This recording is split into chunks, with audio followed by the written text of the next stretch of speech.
All right, got the recording going. So here you guys have a link to the presentation to the Bitly. This has all of this of what we're going to be going through in here as well. And I believe Lori was going to drop it in the chat. So we are going to, just like all of these sessions today, we're running them like a webinar. So just please keep your microphone muted, and we're going to run through this content. And then if you have any of those questions, please fill out that Google form. Lori's going to put that link in the chat as well, or if you're in that bit.ly, you can click on the link within this presentation. And then if we have time at the end, we'll try to do some common theme questions. If not, then we'll respond to everybody outside of today, just because we have such a short amount of time and I want to make sure that we get through everything. So with all of our programs that are happening today, we have our essential learning question, which focuses on how can we leverage data to design and implement high quality instruction that addresses the diverse learning needs of every student. And from our group of people here, it looks like we have some of our extensive supports teachers. It looks like there's some RSP teachers as well, and a couple structured supports teachers. So I'll kind of tailor and talk about little different parts of what this unique learning system looks like across those settings. Majority of the presentation is really heavily focusing on those extensive supports teachers because they're the ones that are providing that direct instruction. I know if you guys are some are of our RSP teachers, then your students may be getting this using the unique system within their full inclusion programs. So that instruction may look a little bit different than what would be done within that extensive supports program. Sarah, would it be easier for me to present the presentation, or did you want to do that? Oh, I'm so sorry. I'm not sharing my screen. That's okay, no problem. I was running through it. Okay, can everybody see my screen now? All right, cool. Okay. So you guys are that first session, and we're going to be going until about 10:40 today. And then there's that second session as well. And then both of the sessions will be recorded, and we'll have them posted for you guys to navigate. So for anybody who hasn't, or if you need a refresher, I done a program back in September that went over just the basics of unique learning system. And if you are an extensive supports teacher or if you're a full inclusion specialist, you have the access to create student profiles, learn about the specific assessments that can be given, all of that specific information kind of on those setups and more of those global unique questions. You can refer back to this slideshow from September 30th because it that touches more of that on that those generic pieces from before.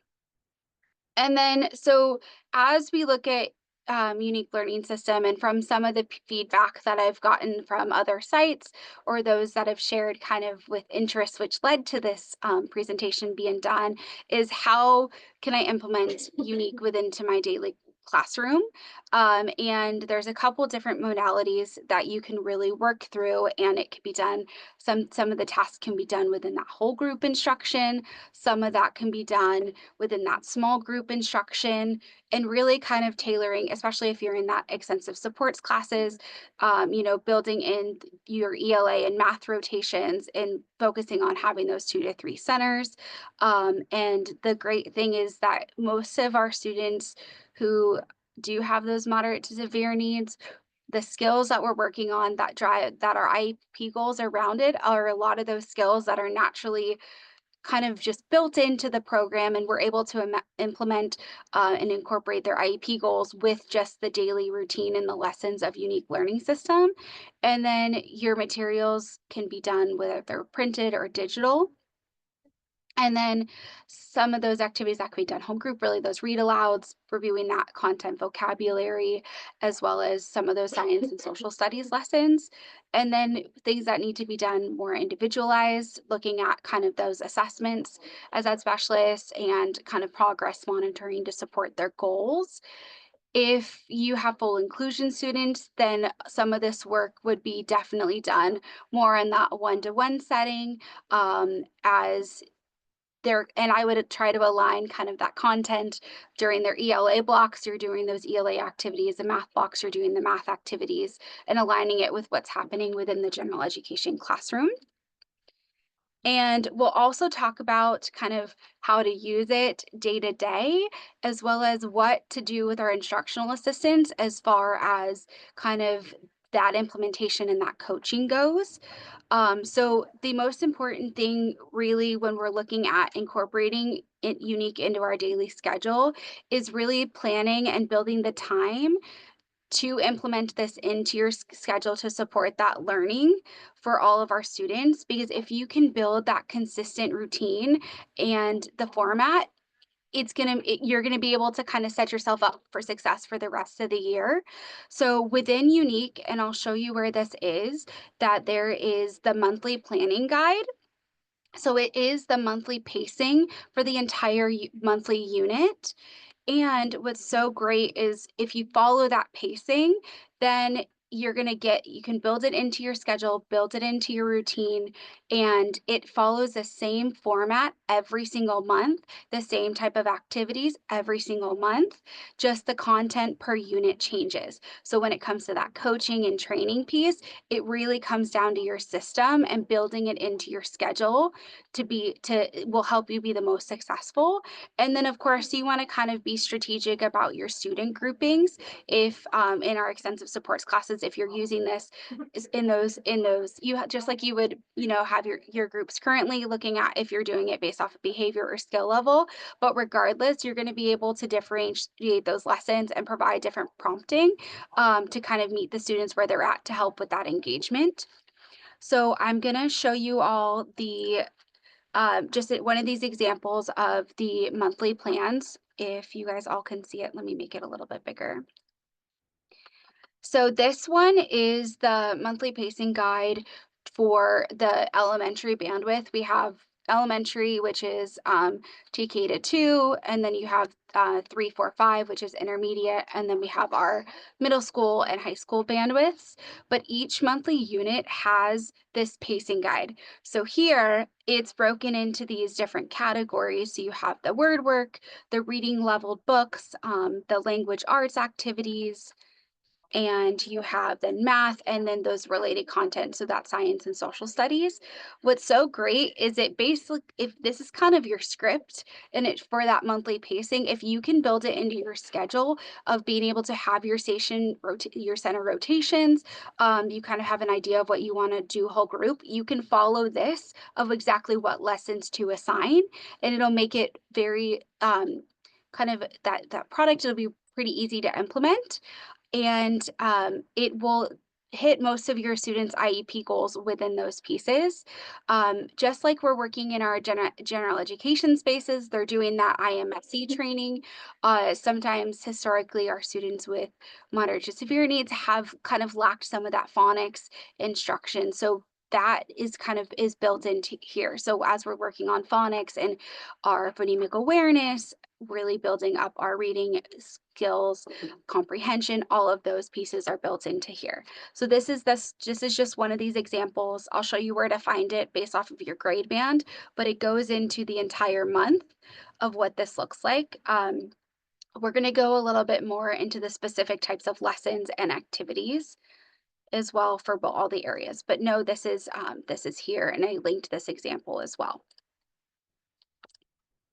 So I want to go ahead and we'll jump into those ELA pieces. We're going to look at those phonics sections, the high frequency words, spelling, vocabulary, fluency and comprehension, and then that written language conversations as well. So I'm going to hop on over to Unique here.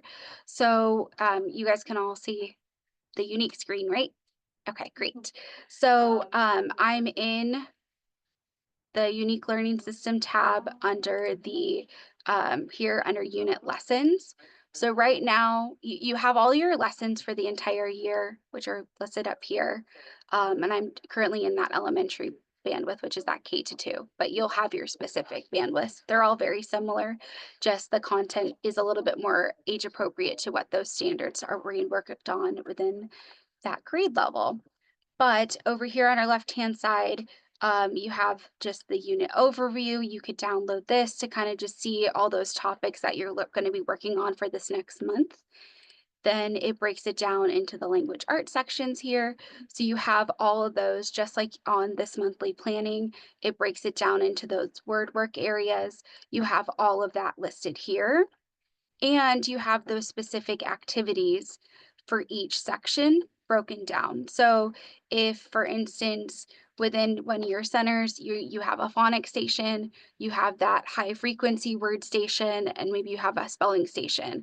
Here are the activities that you would assign to each of those stations. I would recommend doing you could do the whole group, the read aloud. Working on those comprehensions is something that you can do whole group. Really working on those vocabulary, that fluency is something that can be done whole group. And then potentially, if you wanted to build in some of those writing pieces, could be a little bit more whole group, because it depends on the activity, but it's all broken down here of which lesson to do first. And then if you have your student groupings and you're aware of what your students' levels are, then you're going to be able to provide that differentiated instruction ahead of time. So if it says, for instance, if you're following the pacing for the phonemic awareness, then we're looking at that lesson 11, activity 1.5. So you would come over here to lesson 11, and you could do it that activity 1.5, so introducing the letter sounds. So with all of these lessons, they can be done either digitally or they can be done printed. I know kind of printing materials, it is a lot of paper, but something to think about is if you are just for your student engagement, printing is the best. Unique kind of recycles its materials every 4 years. So you can start building that library of skills. If you print them and laminate them, then you're going to be able to easily kind of bust them out. These letter sound pieces, these are going to be consistent from year to year. Your read aloud stories may change, but that's a great way to do it. If some teachers, we've kind of gone through those individual profiles. I know we have school sites where they are sharing logins. So it makes the little student profile piece a little bit harder, but you could have an IA facilitate the activity on a Chromebook for that small group. You're working with one kid at a time as you're going through that activity. It's kind of up to you of what you feel like the engagement level it works best for that group of students. Personally, for me, when I used to teach a mod severe class, the printed materials were the best, but I was able to kind of build that library, which helped my students be successful, engage a lot more active engagement within those lessons. And then it has that same broken down thing for math, science, and social studies. So using this pacing guide to teacher instruction is going to be really impactful. And here, where it says suggested unit pacing, this is where you're able to find that monthly pacing guide as well. And then within each lesson, you have the lesson plans built in. So I'll pull up a specific lesson and we can dive into that a little bit deeper. You could pull all the lesson plans for the month if you wanted to. And you could also, there's a variety of additional tools and PowerPoint files and resources that go along with this unit lesson to help with that specific engagement. You also have all the different leveled activities and leveled books if it makes it easier for you to print out materials that way. Um, all right, so then if we're looking at, for instance, following this monthly plan, we're going to go into let's do that phonemic awareness lesson, or actually let's do the high frequency words. So lesson 5 for high frequency words, these are all here. And if you have Poppets, it's a great thing. You could use this as you're teaching those phonics instruction. But I will there's the interactive versions as well as the PDF, and it gives you that lesson plan as well as those student materials. So if we open that up,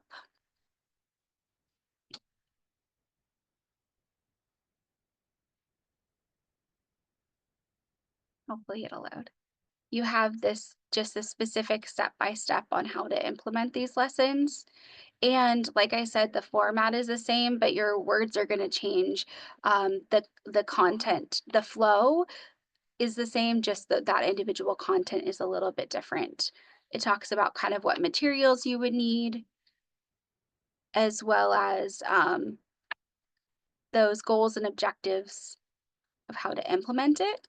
And then what's really great too is it provides the prompting and the modeling. So as you're familiarizing yourself with implementing this content, it gives you those talking points. This is also great for our instructional assistants. And we'll talk about that a little bit more, but like being able to coach and implement them on how to incorporate this into those small group activities. You may want to, for the first few times of doing this, you may want to print out those languages and show them how to teach it.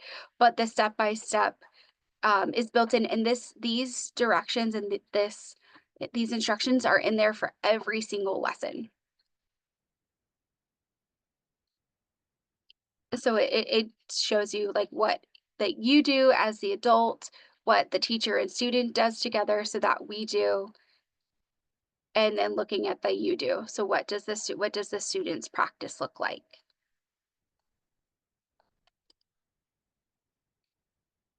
And then same thing, and it carries out through all of those activities. So really using that pacing guide as kind of your guide to move through the activities will be great, because we are then following that kind of that systematic phonics instruction and the systematics of the whole program. And these are if you are able to do it digitally, there's like the fun sound effects that go with it. There's some great features that go along with each lesson.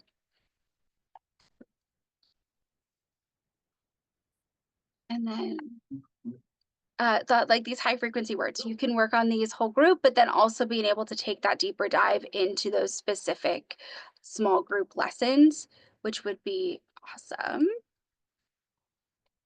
And then like I said, that you following that pacing guide, you're able to kind of break down all of those different pieces, and it gives you kind of that time frame, but building it into your stations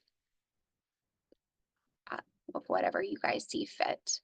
And trying to get through, I know it may seem like a lot of information and it's a lot of content. So you kind of, if you need to kind of pull certain pieces or certain activities, go for it. It's also important too to give our students, even if we have students where we may feel like they have some lower skills, that exposure to start building kind of just access to some of those other activities. And then really thinking about what kind of scaffolding or what our prompting and modeling may be for some of those students. So if you're working on those sight words, if you're working, whereas some students you may be working on the actual letter sounds, maybe it's a letter a matching, or based off of their level, you have those three different tiers of level ones of from level 1 to level 3 of what this looks like for the student based off of their skill. Let me go back out to our unit lessons.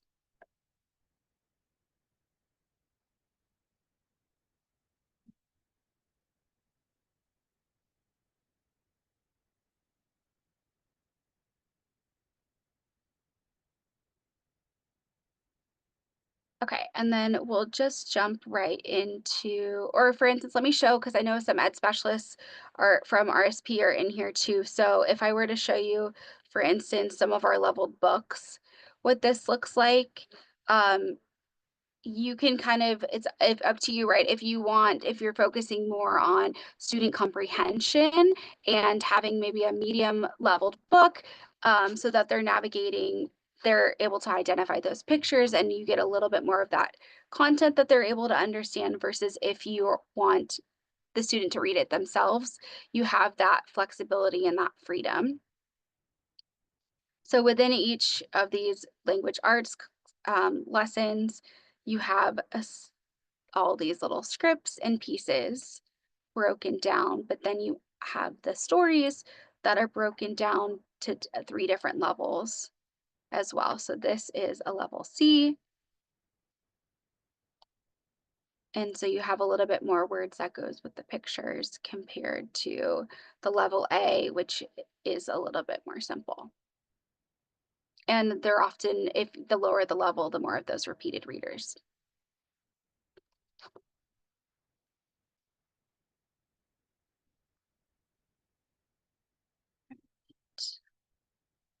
Go ahead and go into that math section so I can show you guys a little bit more about that math. Um,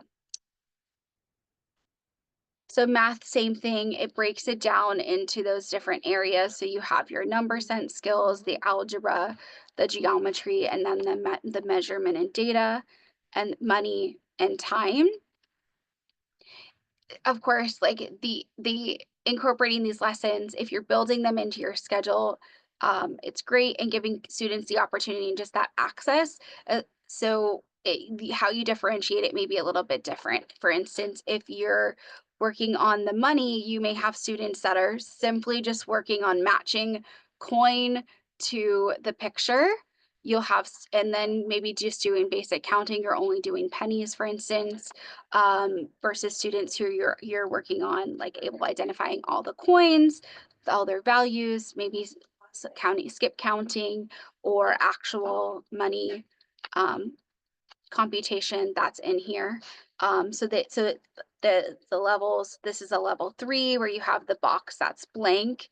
The level 1 and 2 here, you have the actual um, coin, so then they're able to drop that in. This was one of those activities that I had printed and laminated, and it was really good practice for my students. And I actually had them use real coins or like the fake plastic money just for that practice of the skill. And then you have the dollar bills as well, and it kind of breaks it down by those levels. And then the fun part is if you do it digitally and makes those sound effects, it'll drop those pictures as well. I know every site is a little bit different based off of those tech needs, and not everybody has iPads or one-to-one Chromebooks. So having that preparation to have it kind of set up on those activities of what they're going to do would be really beneficial. I wouldn't necessarily, if you're doing it in these small groups, I'm not so worried about you guys doing the student profiles and have everybody individually logged in. That's great if you have the amount of devices. Not everybody does. So if you could just be logged in for yourself as the teacher and go through it and have every student participate in that activity.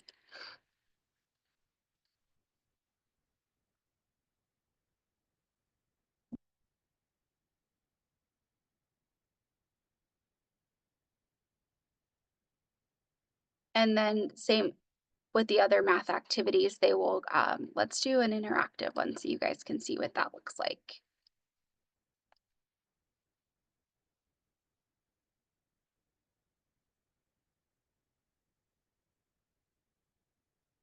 And if you wanted to do printed materials, something else too is that if you have it planned on what activities you're going to do per day, I used to just print out my math stuff for the entire month, and then I would write based off of like I would print if I had this group of 4 students who were level 1 students, then I had my list of page numbers, whether okay, they could do activity, they could do 2, 5, 7, 9, 11, and I just made a little cheat sheet. And then every month you can just print out those same worksheets, that's it, those same lessons, because the page numbers change are the same, but just that content changes. So that way you know who your groupings based off of your students' ability, and then you're able to put that in that station.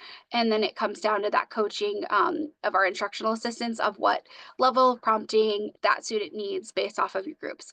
My students were based off kind of the behavior. You had somebody who's a little bit more independent, and some other students who maybe had just a different range, but would need a little bit more of that one-on-one attention as far as that academics. But myself and my instructional assistants were able to provide that differentiated instruction based off of those activities. And then, like I said, once you are able to kind of give some of that guidance and that coaching on how to do the lesson with maybe each different group of students, then the IAs are going to be able to pick it up, because as soon as every time they're seeing this number sense activity, they know how to do it.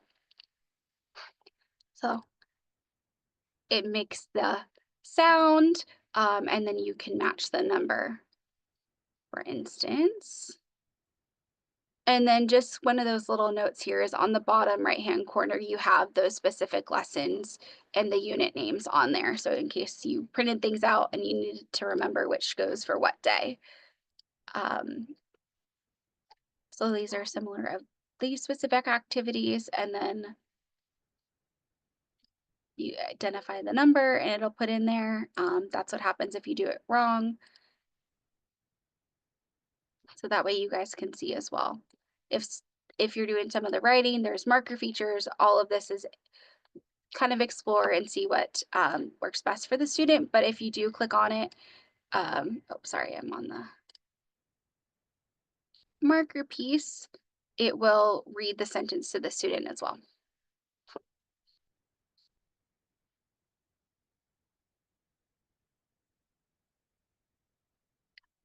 And then, so that's just a little bit of an overview of the ELA section and that math section. I'll show you briefly kind of some of those science and social studies. You have some type of story that usually goes with some science and some different little hands-on activities. So these are fun to do. Like I said, you could do these whole group or in small group if you wanted to. And same goes for social studies. The science also incorporates either some type of science experiment or cooking. If that's something that you wanted to, I've done historically where I've made like a parent wish list to get specific cooking items. And so once a month, we would try to do some type of cooking activity for our students, which was really fun based off of our unit lesson. So all of those are kind of in here, part of that educated guesses. It breaks down those recipe ingredients and some of those findings, just some of the on kind of that actual like question based off of what you guys made. And the science and social studies lessons are a lot lighter depending on the unit. So if your unit focus is geography, you may only have one science lesson, versus if it's a science-based unit like this animals, you're going to have more science activities to do throughout the month. So really using that monthly planner as your pacing guide will be beneficial to kind of guide you through that specific instruction. The biggest part with our IAs is gonna be that modeling. So I know we don't always have that collaboration time to plan and to be able to give that instruction. So if you can find time within your day to, of course, for you to like have that consistent format and build in that monthly planning to kind of support the IA's implementation. If you have those students, I clearly identify those students level will help with that coaching and support. And then being able to share that activity information with the IAs ahead of time. Um, kind of, I know if you guys have a little bit of time before you do like your closing circle, or if I know as RSP teachers, if you're able to find that check-in time to see where they're doing and how they're doing with that unique, that would be great. And see if they need any additional support in that implementation. But within our extensive supports classes, like being able to share, okay, here's what we're doing tomorrow, or here's what we're doing today. These are the lessons, so that they kind of know what's coming, and then how that type of support. And if I know staffing can be that challenge, is if you guys are able to support and coach them on those implementation within those activities within those centers, may depend, but really building up their knowledge on the differentiation is key to help implement this into the classroom.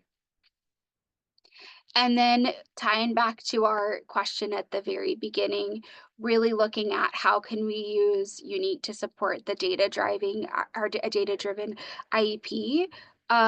Within each unit lesson, if you are in your you go into your GPS, you're able to assign unit checkpoints. So these assessments are a great tool to check for knowledge and understanding of the specific um, lessons that you covered within that monthly unit, just to reinforce those skills so you can follow up, and you can do these through their individual profiles. This is something that you can do one-on-one, or if you are using those, this is a sample student. If you're using, like, use that to kind of drive some of your IEP goals as well.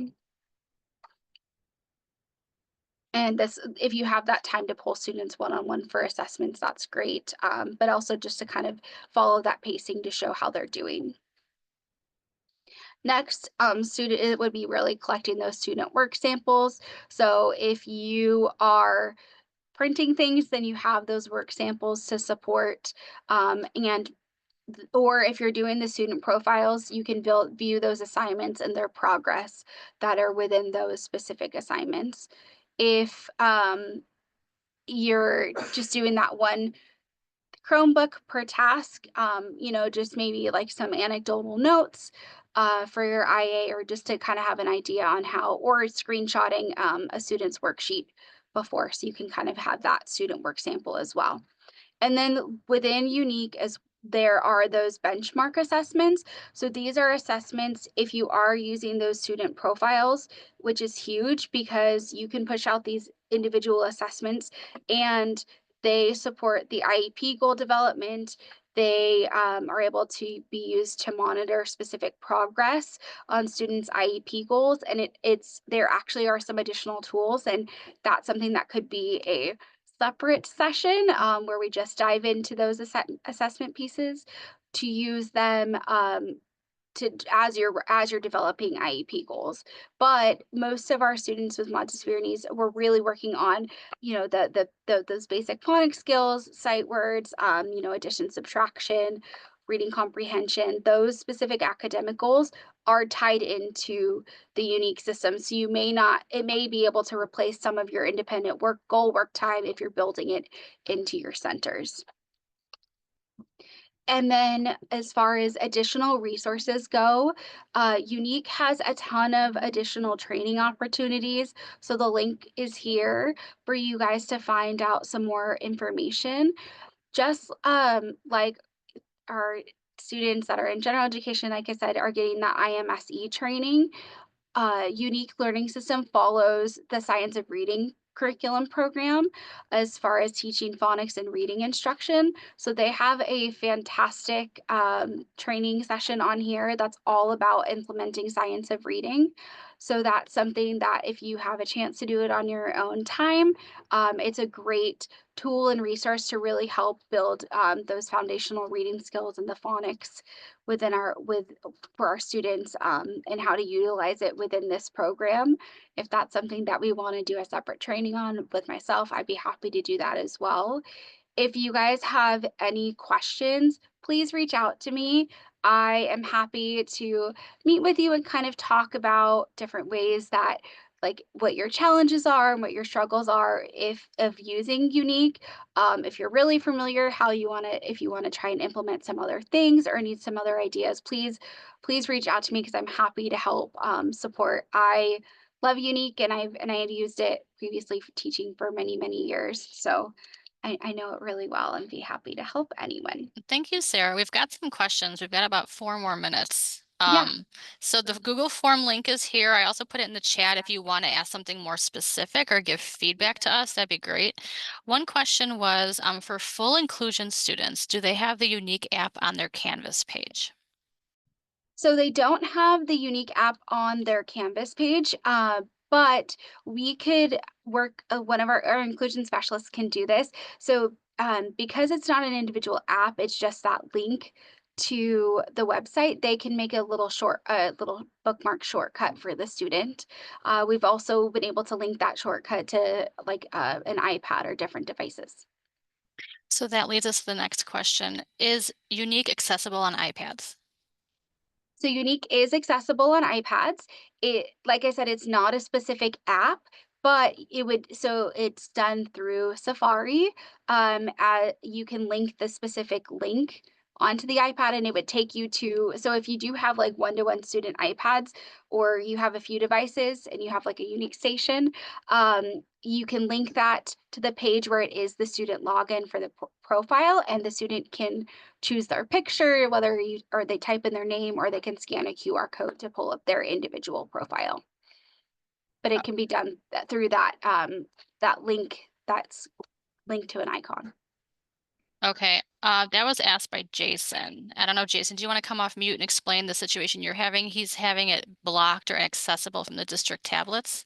I'm Oh, seeing I'm okay. not the only one. Other people are saying it too. And we just had a meeting about this. Our ESN group was meeting and we were talking about it. And Mhm. it's the only way that anyone's been able to access Unique on iPads in that meeting was through personal iPads. If they brought one from home that they'd bought and they used it with the kids.